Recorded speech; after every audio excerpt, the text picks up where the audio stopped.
I welcome you to the 2025 Franciscan Zoom lectures hosted by the Franciscan School of Theology. My name is Sister Juliette Mousseau, and I serve at FST as the Vice President for Academic Affairs. Our presenter tonight, Father Jim Sabak, OFM, is a Franciscan friar of the province of Our Lady of Guadalupe. He received his doctorate from the Catholic University of America in Washington, D.C. in 2012. Jim has taught at Siena College in Albany, New York, Catholic University in Washington, D.C., and also here at the Franciscan School of Theology in San Diego. Jim is a member of the Secretariat of Societas Liturgica and current chair of the American Franciscan Liturgical Commission. If you attended Transitus last week, I believe he had a hand in preparing that in that role at the Franciscan Liturgical Commission. In addition to his writings and presentations, Jim hosts the Potential to Be Amazing podcast with his friend and colleague, Mike Watson. Tonight's presentation is entitled The Franciscan Way of the Cross. How does the San Damiano Cross speak of passion and resurrection? We welcome you, Father Jim. Thank you, Juliet. It's great to be here once again. I think I did a presentation a couple of years ago, and so it's great to be back with you all. I am coming to you from the East Coast, where it is 10 p.m. So hopefully I will keep myself together as we go through this little presentation. Again, on a symbol so familiar to us as Franciscans, and yet filled with multi-leveled meanings and multi-leveled understandings of just about what the cross is and what it represents in our lives. And so we're going to go through not just a play-by-play of the San Damiano Cross, but also taking a look at the whole image of the cross itself. And what is that unique spin that our Franciscan tradition and our Franciscan understanding of the passion and resurrection of Christ are applied to that cross? What does it mean for us? What does it mean for us? So these are some of my own musings in one way on my own time that I have spent with the San Damiano Cross throughout my life as a Franciscan. So I'll let you see if I've been musing correctly or not. The thing to begin with, though, always is why the cross to begin with? Why are there crosses in our churches? Why is the cross so central to us, even as believers before we become Franciscans? And the reason why we ask that question is because if Christ is risen, why do we focus on the cross? We don't have tombs, in our church buildings, in our sanctuaries, or whatever it is. We always have the cross. We always have the cross. And it's important to remember that for the reformers, the image of a crucifix, a body on a cross, a corpus on a cross, or even a cross itself, might have prompted believers to think that Christ's death was still occurring. That again, it was still an ongoing phenomenon and not once for all, as Scripture tells us. And that it was not overcome by resurrection and then ascension. Again, it was not the only true sacrifice on the hill of Calvary once and for all. So this focus upon a crucifix, upon a body on a cross, became problematic for the reformers. And it is something, again, that we need to ask ourselves. Because if that understanding of this crucifixion has to happen again and again and again, that means we need to have a mass again and again and again. And for the medievals, as well, and even to the modern period, we do have this kind of sense still, but not correct, of crucifying Jesus every time we celebrate the Eucharist. And here, within the Roman Catholic understanding of it, the cross becomes associated with satisfaction and atonement for our sins, our sinfulness, and what that all means for us. And so we need to attend to Christ's sufferings and the sacrifice of the cross to accept it into our own lives, and make it a part of who and what we are. Again, the question is always raised, well, then what then of resurrection? How are we supposed to understand, the resurrection in the midst of all of this? Because, the cross is the central symbol of our liturgical and theological life. And within that, it is meant to embrace the entirety of the Paschal mystery, Christ's Passover and our own, this understanding of transformation, what it means to become the people that God has meant us to become through this action of love, and not just suffering on account of somebody else's sinfulness or sins in self. And again, does it necessarily then need to be furnished with a corpus? Can the cross just stand as it is, as itself? Does it need to have this body in agony and torment, however we depict it many times, placed upon the cross itself?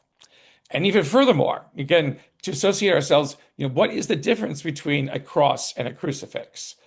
For us, for many Catholics, again, the whole understanding is always a Catholic church is not a Catholic church without a crucifix. It has to have a body on the cross, a body suffering on the cross. And if there's just a cross there, for many Catholics, it's not a Catholic church. Is that right? Is that wrong? It's something to consider. Because when we look at the understanding of crucifix, what it really is one artist, because it is a work of art, one artist's representation of one moment in the unfolding of the Paschal mystery. Well, if it is that, well, then in many ways it can limit the power of this symbol, the power of this image to communicate something. If all we see is Jesus dying on a cross, do our thoughts ever get extended to resurrection? Do our thoughts ever get extended to the fact that he lives, he dies no more? And that's the whole point of why it is that we have this faith that we have. A cross, on the other hand, attempts to balance two themes. Yes, it represents an instrument of suffering, and there's lamentation because of that suffering that occurred. But without a body on it is also the sense in rejoicing at the triumph over this suffering, the triumph over what it is that Christ experienced, and why it is so important for us to connect these two together. Before you get to the cross, though, you kind of have to take also an understanding into this of both a difference and in the Eastern Church's understanding as well as the Western Church's understanding of architectural style. Because in the East, let's say in Byzantine architecture, you have the focus on this dome. Again, always the dome, the sense, again, of space focused on an upward pull. Your mind, your eyes, your sight goes to the dome itself. And in the dome itself, there usually is a figure of the Pantocrator, again, the one who is the creator of all things. This is the image from the cathedral in Cefalù in Sicily. Again, this common image, particularly in Italy, in many Italian churches, not as suffering, tormented Jesus on a cross, but actually the one who is either teacher, lawgiver, the one who is risen, the one who is King of Kings, what have you, that this being where one's eyes are directed, where one's posture is directed in these Eastern churches. Again, a stronger corporate sense than of the people of God in the East, because it is all of the people together, focused upon the one who brings freedom, who destroys suffering and pain and death, who destroys sin and darkness and death. In the West, however, we have basilicas with a strong emphasis on a horizontal rather than a vertical perspective. Our focus on sanctuaries, our focus, especially in early churches, on he who sat in the sanctuary, the bishop or the presider, whoever it happened to be. Within that, you begin to experience a sense of hierarchy within the liturgy of the Western Church. Altars that are built over relics, a bishop's throne in the apse, the link between Eucharistic worship and veneration of the relics of martyrs. Again, this sense in which we are together in the West in our experience of liturgy and of church. But the sense is, again, of people in certain parts doing certain things and in certain places within the space itself. Within this, again, you have an image of the cross in the Western Church, although it is not absent from Eastern churches, from Eastern Christian architecture. But again, its meaning becomes distinct in Western Christianity from that of the East, In the Eastern and Byzantine Christianity, the cross, if it is present, or when it is present, is a representation of Christ's passion, yes, but it's that which affirms his full humanity. He knows what it means to suffer, and because of that, we know we have a Savior who understands our own idea of suffering. We suffer in good company, one could say. We have somebody who understands, what it means to be hurt, to be broken.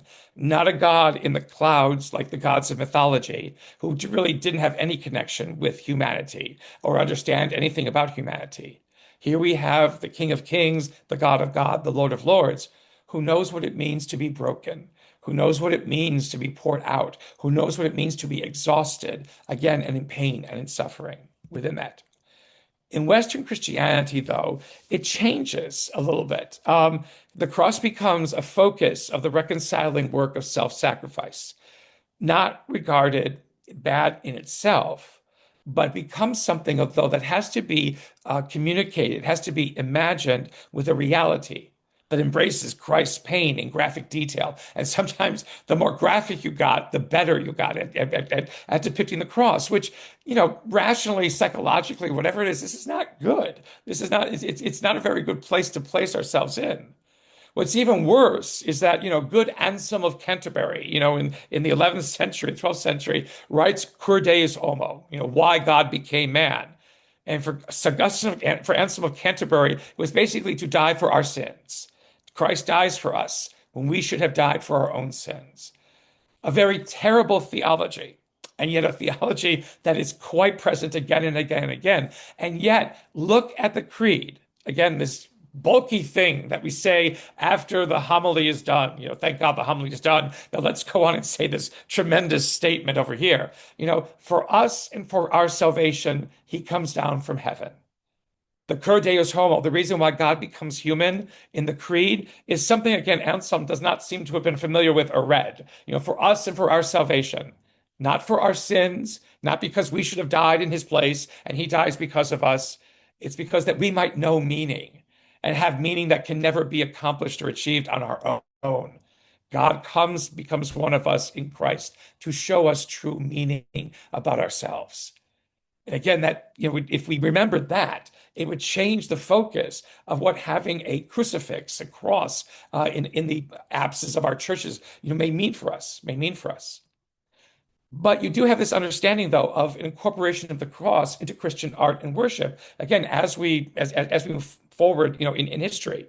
At the beginning, though, we avoided the use of a cross or a crucifix. Not before the 4th or 5th centuries do we even see an image of that.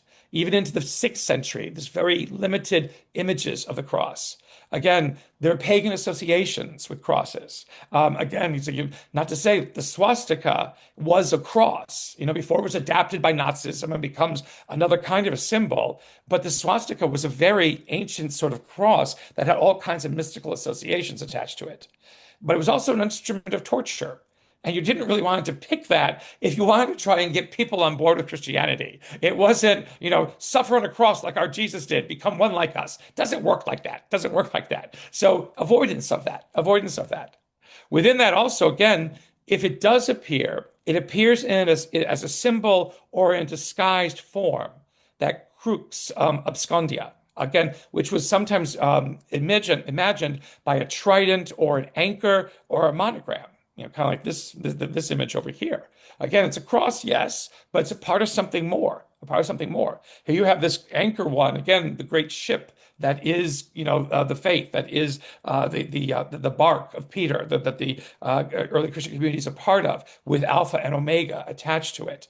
Yes, a cross, an instrument of suffering, but also the symbols for he who is the beginning and the end, who lives forever. Something you would attach to the Paschal candle is seen attached to this representation of the cross as an anchor. There is an omission in the early church of the image of Christ's actual suffering on the cross. And in fact, then it's replaced with images of a hero standing nobly before a Roman governor or with symbols of victory around him. Again, the power of that symbol showing people that suffering is not the last word, pain is not the last word. There's always a desire to emphasize the triumph of the resurrection rather than a pathos of painful death, again, which doesn't really do anything in the end. Again, Western Christianity tries to make this more into something perhaps than should it have been. It's a question to ask. Does not mean that crucifixion, though, was of minor importance. Jesus has to experience that, yes, but always is why he experiences it and what does that experience lead to? What does that experience lead to?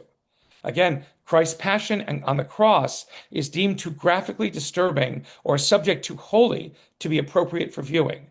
So Abraham and Isaac are often substituted, to be this symbol of what it means, to move into suffering, but have God rescue you from it. Again, the whole idea, we don't just sit in suffering. But again, if Anselm gets the high ground, we are responsible because we should have been the ones to die, and God kills Jesus instead of killing us. Again, Horrible theology, bad theology. It doesn't do us much good. After Constantine then, crosses do appear, but they become a glorious emblem, a glorious emblem. Sometimes, though, a cross is one that is without a figure. And so we have the great cross, the tree of life, in the apse of St. Clement's in Rome. Again, no body, but again, it is this great symbol out of which all this vegetation in the apse around this cross grows. Again, not an end in itself, but something that allows more to happen and more to grow and more to become within all of this. The focus was always, in images of Christ on his earthly ministry, that is healer, of teacher, of lawgiver, of wonder worker. This one who brings us again this new understanding of ourselves. For us and for our salvation, he comes down from heaven, not to die in our place. Again, the ancients understood this. Again, the creed was new to them. So again, they could understand this. After the 6th century, though, yes, you do get an appearance of a human form on the cross. But the human form was almost nearly represented as a triumphant redeemer of the world, reigning from the cross. This is the Majestat of Baltio, which is a Spanish crucifix with, again, a glorified Christ on it from about the 900s, But again, a Christ who reigns gloriously from it. He is alive, with eyes open, clothed in garments, the colobium, a long robe representing dignity, kingly state, whatever it is, often with a jeweled crown, not a crown of thorns. Again, and little depiction of suffering, little depiction of a God who has to go through a painful death, basically to make up for something that we have failed to do in our own way. In the 11th to the 13th centuries, though, you get this tremendous departure. And why? Well, because the 11th to the 13th centuries are not happy times. If you know your medieval history, there's plagues, black deaths, there's all kinds of fighting, all kinds of poverty, all kinds of sickness. Everyone's unhappy. Governments can't hold on to themselves. Everything is falling apart left and right. There must be a reason for it, and it focuses upon us. Because us in our sinful state, in our terrible humanity, in our whatever it is, we have made Jesus angry at us because we are not attending to something that Jesus needs us to attend to. And so we get this idea of moving from a mystical idea to realism in the portrayal of Christ crucified. In this hopes again that we'll stop being the horrible people that we are if we're pointed to the fact that you made this man die a terrible death on the cross. Again, it's a terrible psychology. It's a terrible psychology. And yet, somehow the church made millions out of it, to move in this kind of direction. And so you get Christ begins to be depicted as dead, with eyes closed, bleeding wounds, crowned with thorns, and naked, or perhaps a loincloth in more proper communities and more proper situations like that. And here we have a Grunewald. This is the Grunewald crucifixion from Germany. Again, a Christ in agony, a Christ, being tormented, and everybody else around him, feeling that pain and feeling that torment. It just leaves it there. And again, John the Baptist is pointing out the Lamb of God in this way, as opposed to at the River Jordan. But this necessity, it is felt, to depict as graphically as possible Christ's crucifixion. Within that, then, Christ, again, Anselm gets the high ground again. Christ's death is an atonement for human sin. And Christ's death as a victory, again, replaces sort of a narrow narrative of triumph with one of self-sacrificing love. Again, it's like the victory comes at the cost of our own human sinfulness. We should have died. Christ dies in our place. A depiction that's not necessarily true in many ways to the Gospels. Again, the crux patiens, a cross of suffering, replaces the crux invicta, a cross of victory. And attending then to Jesus' suffering becomes very important. Vividly imagining it, feeling the sorrow and the pity, even physically experiencing the pain itself somehow, with bodily torments, cruel mockery, a crown of thorns, wounds on the body, etc. Physical and mental anguish as Jesus hung upon the cross. We get stuck there in many ways. And the question becomes, well, what does resurrection mean? Is it even important now? Is it at worst kind of a postscript, or is it an appendix, to really what the focus truly is? Again, if Christ is not raised, our preaching is in vain, Paul says. But nobody's reading Paul's letters and at this time because nobody perhaps can read. So this is where we have this sort of departure in this unique way. Into all of this, then, comes the San Damiano Cross. This very unique cross. And we've always termed it as the San Damiano Cross, not necessarily as the San Damiano Crucifix. Semantics, maybe. But the idea is that more times than not, you will hear San Damiano Cross, San Damiano Cross, San Damiano Cross. And that's important to remember. That's important to think about. Because really what it is, it's a bridge. It's a bridge within this movement from the cross of victory to the cross of suffering. And again, that says something about us as Franciscans, in the midst of it all, in the midst of it all. Because again, Christ is represented, yes, with some realism. Again, you got the stigmata, you get the signs of the suffering in the hands, the feet, the side. But in many ways, that's where it ends. That's where it ends. Remember the Grunewald crucifixion, then look at the San Damiano Cross. San Damiano Cross. The big thing we always have to notice, so many angels everywhere. Angels on the side, angels on the top. Again, they're all over the place. They're all over the place. You get angels, angels, angels. And they're not necessarily in the Garden of Gethsemane attending to Jesus as he sweats drops of blood because he's asking God, do I really have to go through with this?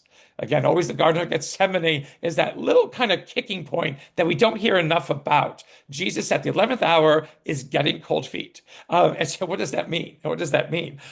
But within this San Damiano Cross, you have this sense, again, of something that's much more than just gazing upon somebody who is broken and hurting, someone who is dying. And so again, a variety of other motifs become added to this cross itself. So we see here a number of individuals. Like who is present always? It's Blessed Virgin Mary, his mother. It's the Apostle John. It's Mary Magdalene. It's Mary, the mother of James. It's the centurion. And in smaller shapes, down at the bottom, you have Stephaphon, the guy who offers Jesus the sponge soaked in wine, and then you have Longinus, the one who speared him with the spear in the side of his body. Again, Stephaton and Longinus have no scriptural names in the Gospels, but they come down to us by tradition within that. But even more so, with the addition of these people here, is that there's this halo again around the head of Christ. I don't know, I don't want to do this too much, but let's just do it like this. Yeah. If we look at the Grunewald crucifixion, ain't no halo around Jesus, just the crown of thorns. Just the crown of thorns. In fact, nobody has halos. Everybody's just as they are. We're not thinking about that. But here, with the San Damiano Cross, all of a sudden you get this sense of a halo around Jesus. But even more so is to always remember most of our representations of the San Damiano Cross are a flat image. Again, that's photocopied or reprinted or whatever it is. The true San Damiano Cross, hanging in the Basilica of Santa Chiara in Assisi, the head and the halo, they project forward. It's an arc shape that protrudes from the cross itself. The sense of Christ, moving towards us, of Christ wanting to tell us something, which is again why he speaks to Francis. Again, a Christ who desperately wants us to know something about this, not just gaze upon it and feel pain and suffering and all those other things that go into crucifixion scenes. Even more so, look at Jesus's head. His hair is coiffed. It's nice. The beard is neat. There's no sweating drops of whatever it is. He's not disheveled. Everything is he's quite well arrayed. He has a very good sense of himself hanging on this cross like this. And even more so, yes, there is a loincloth, again, but it's a garment. It's a garment. It has a rope around it. Is it a priestly garment? Again, it's like this whole kind of question. There's something more to this. Again, we no longer have the colobium, that long tunic that's on many crucifixes prior to this time, but Jesus is still arrayed, in something that's quite profound. Again, not a rag, around his midsection, but it's something, again, that speaks, even more. What is the most powerful part of this cross, really? Again, not just the Jesus on the cross and the head protruding, it's the top part of it, which again, because it's small, we tend to ignore it. But just because something is small does not mean you ignore it. Does not mean think of the hobbits in Lord of the Rings. Just because they're small doesn't mean they're going to not save the day by destroying that one ring. The same thing is true of the San Damiano Cross. You have this whole top portion of the cross, which expresses something quite profound. It's not in addition to this. Jesus ascends to the Father, again, ascends to him and runs, because the garment that he is wearing is depicted as if it is in flight. Look at the stole, the scarf around him. It's all over the place because he's running to the Father, because the Father has had the victory over all this pain and suffering that he experienced, that we have, as human beings experience. Again, the hand that then reaches down, to Jesus is not really the hand of God, but that of Christ, who is God. Because as the letter to John says, one of John's letters says, no one has ever seen God except the Son. No one has ever seen God except Christ. And so again, it is Christ's own hand reaching down again to fulfill, this great promise, that God has made in sending Jesus to show us what it means to be saved, what it means to have meaning in our lives. And so what the San Damiano Cross represents basically is resurrection and passion in one moment, not a before and not an after. Not a focus, on one artist's understanding of one dimension of the Paschal mystery. Yes, this is an artistic focus. It is something that is created by an individual, but it's one that encapsulates again this whole totality of resurrection, of passion and resurrection. And again, that face of Christ from the cross, this face of Christ from the cross, again, eyes fully open, gazing outward, not in recrimination or blame or condemnation. Again, Jesus is not leaning from the cross in that protruding piece of it to say, see what you did to me? That's not how this works. We don't have a vindictive Jesus who wants to smear it in our face. We will have a Jesus who wants us to live and to be happy, and to recognize the glory and wonder of who and what we are as the pinnacle of creation, as the image of God within that. This Jesus rather calls us forth to do and to be for every time and place, to be these people that God needs us to be, who witness to the more about life, the more about what is we are called to be as human beings, the more how we are supposed to image God in this world. This Jesus from the cross, this image from the cross, leaning out, showing us, I'm listening to you, you must listen to me. My eyes are open because I can see you, the real you, and I can love what I see.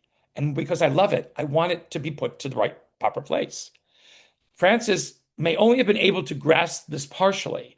And again, it's like from seeing, because in his own time and place, he could only grasp things from his own time and place. But the reality is we are always called to go beyond this. We're always called to go beyond this. And as Franciscans then, for us, we have to realize in many ways, that what we see in the San Damiano Cross is always the fullness of the Paschal mystery, not one moment or one other moment within it. It is both, again, a representation of, or an encapsulation of the passion, death, and resurrection of Christ. It expresses the Triduum. Again, those 3 days. Again, but what Triduum is not necessarily 3 days. It's one moment, always. We don't, that's why, again, you don't say go in peace after you begin Holy Thursday. It continues to move, through the rest of those days. It's all one moment. And so again, this cross representing this one profound moment in the life of Christ, in human destiny and human history. Again, this power of this, the power of this. And it's always important to remember, that the San Damiano Cross existed long before Christ called Francis to it. Sometimes you don't think about that. This ruined Benedictine priory that existed at least 2 centuries before Christ. Before Francis. It is probably was built in the 1000s. Sometimes the cross may be itself older, than that. But then again, the cross was in ruins, forgotten and neglected. Open again, if it had a roof, or if the roof had holes in it, it had to have something that was wrong, with it for Francis to want to repair it. So if it had holes, if it had whatever in it, you have the elements, rain, snow, whatever it is, raining down, snowing down upon this cross. And yet it remained intact. It remained intact, waiting for Francis to come by. I mean, it's an interesting kind of thing to consider. The Benedictines, who worshipped in there long before Francis ever existed, were they thinking of a cross talking to them? Obviously, it didn't. They didn't do anything there, and they left it in ruins. But Francis comes to this thing that had been there, this symbol that had been there, awaiting a moment for someone to begin to grasp, not fully perhaps, but begin to grasp the significance of a Christ who suffers, who dies, but who is raised. Who is raised. And what does that mean then for us? What does that mean for us as believers? Again, the symbol that contains an essential understanding, again, of the mystery of faith that cannot be forgotten or neglected, even though the cross, was forgotten and neglected. And that essential understanding of faith, again, this is a profound and indispensable reminder that Christ lives, that Christ lives. No more, no less.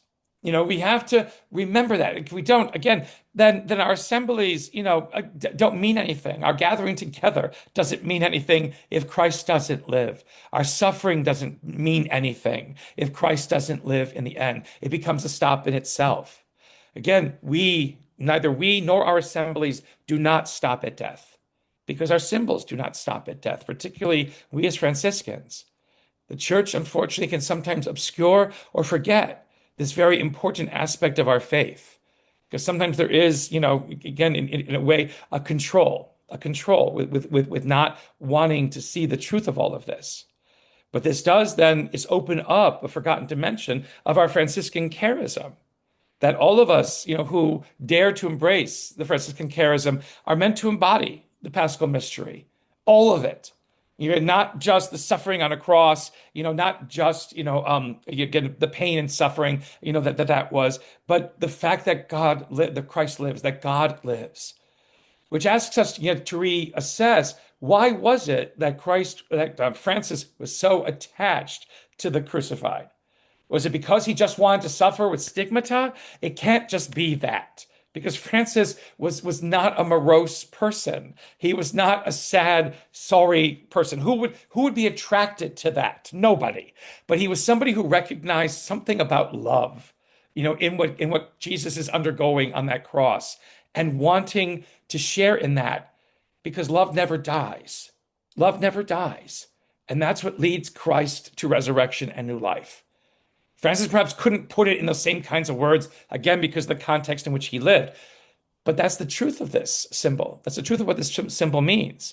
Again, Christ spoke to Francis through an instrument that expressed the embodiment of all the Paschal mystery. And because of that, again, was this Christ's original intent, in allowing, us, to become people, again, who are baptized, again, to ask for baptism, was that we might not just bear the cross, but that we might also be instruments of resurrection. That we might people who understand what it means to bring new life to this world and not just suffer and suffer and suffer and suffer. Again, SCOTUS. Why does Jesus die on a cross? Why does Jesus come? For SCOTUS, it's part of God's plan, not because somebody ate a piece of fruit at the beginning of time they weren't supposed to eat. Again, a terrible theology, and yet one that gains the upper hand because nobody liked Franciscans when Scotus was coming up with this idea. And so he chose somebody else's idea. But Scotus, it makes sense. If Jesus has to come because we ate a piece of fruit, then again, we control the narrative. We control the narrative. We made God do this because we ate a piece of fruit we weren't supposed to eat. But with SCOTUS, there's much more than that. And it's silly to think that we can control the narrative like that. In the same way, again, if we just look at the crucified, then basically we are the ones who control the narrative, and we have done so for centuries. Again, you are responsible for putting this man on the cross. You are responsible for his suffering. Attend to all of these sacramental experiences. Maybe God will have mercy on you and stop being offended or angry at you because you put him on the cross. Yes, that's horribly simplistic. But sometimes in our assemblies, that's where we've left many of our faithful, in that simplistic understanding of what it means to be a part of the life of God. You're responsible for everything. I'm sorry. And God is not happy with it. Within that, but within that, if we take a look at the resurrection, if we take a look at the risen one who can appear from the cross, who can be present on the cross, well, then only God can control that because only God is the one responsible for resurrection. And this is not an afterthought. It's not an afterthought, within that. So how do our lives, our actions, our dreams, our yearnings as Franciscans embody not just the crucified, but the risen Lord, the resurrected Lord? How does our lives as Franciscans embody, again, both dimensions of who Christ is, so that we can better understand our own human life and our own human destiny as ourselves? You take a look this most especially again in what St. Francis used, to express again the connectedness with Christ, the connectedness with the one who is crucified. It was the Tau. It was the Tau. It wasn't little San Damiano crosses and some kind of image that were passed out all over the place. It was this symbol, basically, again, the last letter of the Hebrew alphabet, which signifies the name of God, which signifies, again, who God is for us. The oldest Christian representation of the cross is in many ways, again, the Tau itself. Again, the name of God represented by this. And Francis takes this on himself, again, as a symbol for what he understands his life embodying, that name of God, that name of God. And so this is, again, this is what the San Damiano Cross needs to say, to Franciscans, ourselves. It's more than just the cross that spoke to Francis. It's more than just the cross that says, rebuild my church. It's more than just an identification with an embrace of my suffering. It is, in fact, the imagined contradiction, again, of God.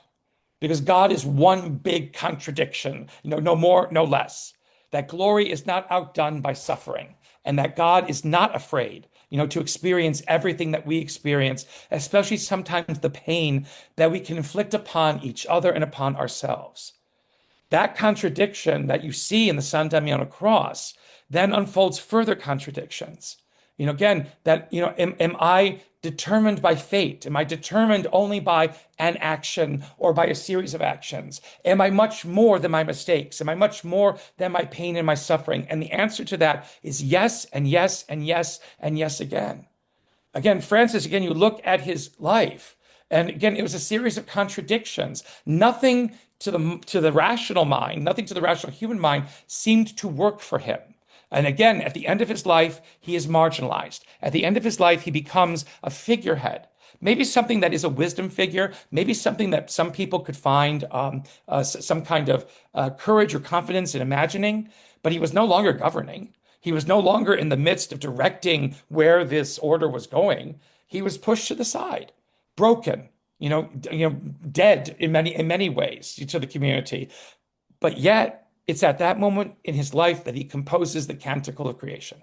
It's at that moment in his life that he truly begins to understand what is it that God, has asked him to do or to be in this world. Again, he couldn't control the order, after a while. And the order, even again in his lifetime, begins to splint and splinter all over the place. But yet, Francis is content in so many ways because God shows him what he was supposed to do, and he comes to realize that. It's suffering that leads to glory. It's death that leads to life, which is another kernel of what it is that we are called to believe as believers. That death leads to life, not the other way around. Not the other way around. Death always leads to life. And how do we live our lives with that kind of understanding, with that kind of hope, with that kind of truth in our lives that makes things not manageable, not endurable, but that can make things glorious, that can make this world around us glorious? In the end, again, we are asked to, remember an important thing that Francis remembered. We carry the name of God within us. Again, we bear the Tau, the San Damiano crucifix. We carry the name of God within us, the fullness of what it means to exist as a verbal entity. Because if God is, I am who am, which is basically a verbal statement, it's a verbal entity, then we who bear that image, the imago Dei of I am who am, we then ourselves are a verbal entity. We are not a noun. We are not flat. We are not one-dimensional ever as human beings. But we use the subjunctive, in our world, in our lives, the subjunctive of what can be. what might be, what is possible to be, rather than just the indicative, it is, I am, you are. Again, those are all flat, one-dimensional.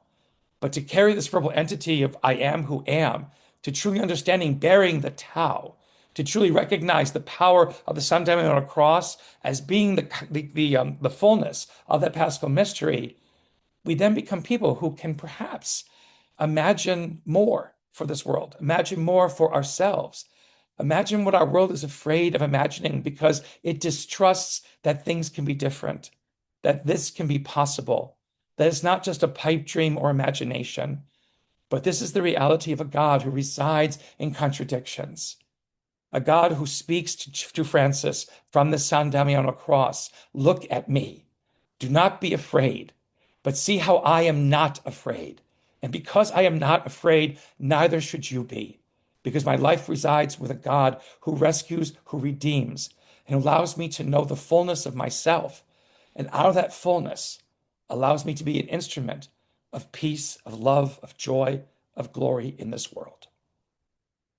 And that's it.